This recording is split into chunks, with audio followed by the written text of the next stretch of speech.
Jangan lupa subscribe YouTube channel Metro TV News dan jangan lupa nyalakan notifikasinya. Dan untuk membahasnya lebih lanjut telah terhubung bersama dengan saya melalui sambungan Zoom Kepala Pusat Meteorologi Publik BMKG Fahri Rajab. Selamat pagi Pak Fahri, apa kabar? Ya, selamat pagi. Alhamdulillah kabar baik. Terima kasih Pak Fahri telah bergabung bersama dengan kami. Pak Fahri, seberapa besar dampak dari La Nina dan juga MJO di wilayah geografis Indonesia? Ya, mungkin sebelumnya saya coba jelaskan dulu bahwa fenomena La Nina kan sifatnya lebih global ya. Itu adanya di Samudra Pasifik tapi berdampak ke Indonesia. Sementara MJO memang sebuah sirkulasi gelombang atmosfer yang rutin terjadi, itu periodenya sekitar 2 mingguan gitu ya. Jadi penjalaran massa udara dari barat ke timur, dari Samudra Hindia ke Pasifik yang melintasi Indonesia. Nah, itu terus berulang setiap 2 minggu. Nah, saat ini penjalaran gelombang atmosfer itu sedang berada di Indonesia, terus bergerak ke timur. Nah, karena bersamaan dengan adanya La Nina, maka akan terjadi propagasi atau penguatan dari kedua fenomena ini menyebabkan potensi penambahan curah hujan di Indonesia itu semakin tinggi lagi. Jadi kalau dari aspek La Ninanya, La Nina kan sebelum-sebelumnya juga pernah terjadi ya, 2016, 2010 gitu ya. Nah, dari catatan-catatan kejadian La Nina sebelum-sebelumnya kami mencatat bahwa ada peningkatan curah hujan di Indonesia antara 20 hingga 40%. Nah, bukan tidak mungkin saat ini juga terjadi peningkatan curah hujan sekitar segitu. Dari intensitasnya sendiri saat ini kita mendeteksi La Nina dalam intensitas menengah atau moderat. Oke, berarti sekitar berapa persen jumlah peningkatan curah hujan di Indonesia? Sekitar 40% secara umum, secara keseluruhan? Ya, dari catatan kejadian yang lalu ya, itu kami ketika terjadi La Nina, ada peningkatan curah hujan antara 20 hingga 40%. Nah, tahun ini bukan tidak mungkin, ada potensi juga penambahan sampai dengan segitu, 20 hingga 40%. Dari normalnya ya. Dari normal betul. Tapi apakah kemudian terjadi merata di setiap wilayah di Indonesia? Kita bisa bagi menjadi barat, tengah, dan juga timur? Ya, kalau dilihat dampaknya, memang tidak seluruh wilayah Indonesia mendapatkan dampak yang signifikan ya. La Nina utamanya dapat terdampak di Indonesia Tengah dan Timur ya. Di Jawa, Bali, NTB, NTT, Kalimantan bagian selatan dan timur, Sulawesi, Maluku. Nah, sementara Sumatera memang dampaknya tidak sekuat yang ada di wilayah tengah dan timur, namun saat ini Sumatera kan sedang musim penghujan, gitu ya. Yeah. Jadi potensi hujannya juga tetap masih tinggi. Berarti apakah dapat disimpulkan Pak Fahri bahwa wilayah yang akan mengalami curah hujan lebih hebat dibandingkan dengan curah hujan di tahun lalu, di tahun ini adalah wilayah Indonesia bagian tengah dan Indonesia bagian timur, sedangkan di wilayah bagian barat kurang lebih akan moderat atau sama seperti tahun sebelumnya? Kalau curah hujannya potensinya sama-sama tinggi semua, gitu kan?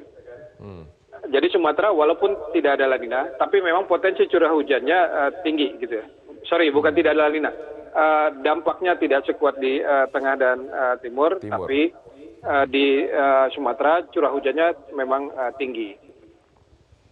Oke, berarti wilayah tengah dan juga timur seperti itu Pak ya, lebih curah hujan akan diperparah gitu ya, akan diperberat dengan adanya fenomena La Nina ini. Ditambah lagi juga pergerakan angin dari MJO ini. Kalau kita lihat Pak, apakah ini mulai lebih awal karena prediksi dari BMKG La Nina ini terjadi kalau tidak salah di akhir tahun 2020 sampai kemudian di Februari 2021. Apakah ini berarti tandanya lebih awal mulainya ke sini? Deteksi La Nina dilakukan dengan pengamatan suhu muka laut di Samudra Pasifik. Pada pertengahan September, BMKG sudah merilis bahwa anomali suhu muka laut di sana itu minus 0,9. Artinya sudah melebihi dari batas terdeteksinya La Nina. Thresholdnya adalah minus 0,5. Jadi memang dari pertengahan September kemarin BMKG sudah mendeteksi adanya aktivitas La Nina. Diperkirakan masih akan terus berlangsung dan mencapai puncaknya itu antara Desember hingga Januari. Ya, dan kemudian semakin melemah atau meluruh di periode April hingga Mei. Oke, kira-kira antisipasi selama 5 bulan ke depan sampai dengan April dan juga Maret seperti itu ya Pak ya, bahwa curah hujan ditingkatkan dengan La Nina ini akan melanda Indonesia. Tapi apakah wilayah tersebut sama kalau Pak Fahri katakan tadi dari timur, tengah yang kemudian akan lebih berat dibandingkan dengan curah hujan di wilayah barat, apakah ini sama hingga tahun depan? Iya sama Pak, sama. Memang gini, di Indonesia sangat kompleks ya iklimnya. Kami di BMKG membuat zona musim, ada 342 zona musim seluruh Indonesia. Namun yang saya sampaikan tadi adalah secara umum gitu ya. Contoh misalnya di Riau nanti dia akan ada 2 kali musim hujan, gitu kan. Di Sumatera Selatan antara sisi barat dan sisi timur juga berbeda, gitu ya. Jadi ketika sisi barat Sumatera Selatan musim penghujan, justru di sisi timurnya musim kemarau. Jadi itu tadi secara umum aja bahwa pada umumnya puncak musim hujan di Indonesia terjadi antara Januari hingga Februari. Tapi kalau spesifik lagi lebih detail kita bisa lihat per lokasi. Betul. Imbauan Pak kepada masyarakat apa saja yang harus diwaspadai selama La Nina dan juga MJO ini berlangsung? Iya, dampak dari La Nina adalah tadi ya potensi peningkatan curah hujan.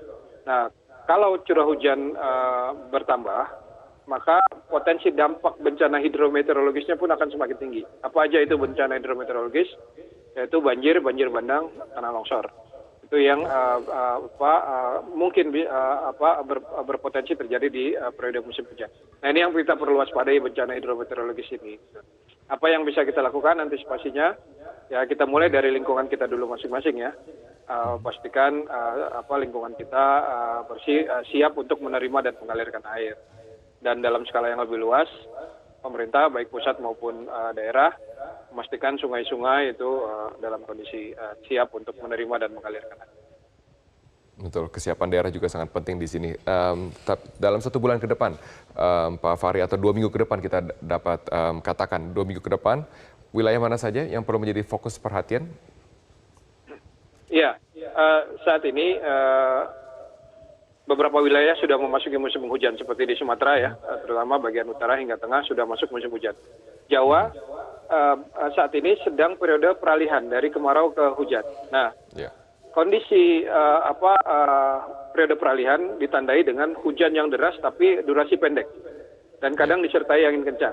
Nah, ini yang perlu kita waspadai, terutama yang ada pohon tua dan sudah rindang mungkin bisa dipangkas ya untuk menghindari pohon tumbang. Kemudian potensi hujan lebat juga masih ada di Kalimantan bagian barat, kemudian Kalimantan Selatan, Sulawesi, terutama bagian selatan dan tengah.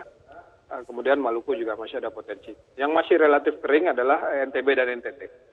Oke, baik. Terima kasih Pak Fahri Rajab. Terima kasih Kepala Pusat Meteorologi Publik BMKG. Terima kasih Pak telah bergabung bersama dengan saya dalam Selamat Pagi Indonesia.